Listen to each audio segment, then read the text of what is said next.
خطبہ نمبر 169، آپ علیہ السلام کے خطبے کا ایک حصہ، جب اصحاب جمل بصرہ کی طرف جا رہے تھے۔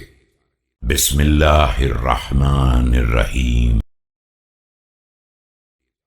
مسلمانوں کو جمع رکھنے والے امور۔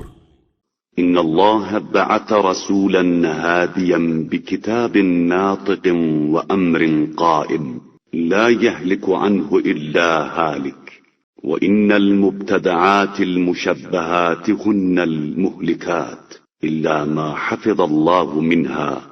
اللہ نے اپنے رسول ہادی صلی اللہ علیہ وآلہ وسلم کو بولتی کتاب اور مستحکم امر کے ساتھ بھیجا ہے، اس کے ہوتے ہوئے وہی ہلاک ہو سکتا ہے جس کا مقدر ہی ہلاکت ہو، اور نئی نئی بدعتیں اور نئے نئے شبہات ہی ہلاک کرنے والے ہوتے ہیں، مگر یہ کہ اللہ ہی کسی کو بچا لے۔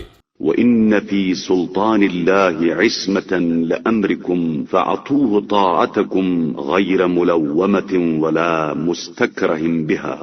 اور پروردگار کی طرف سے معین ہونے والا حاکم ہی تمہارے امور کی حفاظت کر سکتا ہے، لہذا اسے ایسی مکمل اطاعت دے دو جو نہ قابل ملامت ہو اور نہ بددلی کا نتیجہ ہو۔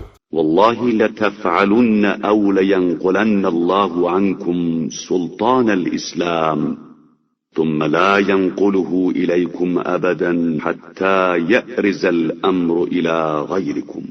خدا کی قسم، یا تو تم ایسی اطاعت کرو گے یا پھر تم سے اسلامی اقتدار چھن جائے گا اور پھر کبھی تمہاری طرف پلٹ کر نہ آئے گا، یہاں تک کہ کسی غیر کے سائے میں پناہ لے لے۔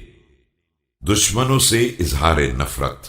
ان هؤلاء قد تمالؤوا على سخطة امارتي وسأصبر ما لم اخف على جماعتكم فإنهم إن تمموا على فيالة هذا الرأي انقطع نظام المسلمين۔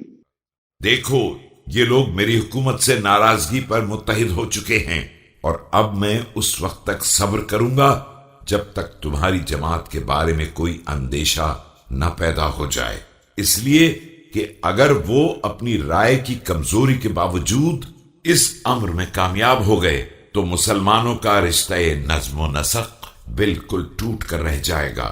وَإِنَّمَا طَلَبُوا هَذِهِ الدُّنْيَا حَسَدًا لِمَنْ أَفَاءَهَا اللَّهُ عَلَيْهِ فَأَرَادُوا رَدَّ الْأُمُورِ عَلَى أَدْبَارِهَا۔ ان لوگوں نے اس دنیا کو صرف ان لوگوں سے حسد کی بنا پر طلب کیا ہے جنہیں اللہ نے خلیفہ و حاکم بنایا ہے، اب یہ چاہتے ہیں کہ معاملات کو الٹے پاؤں جاہلیت کی طرف پلٹا دیں۔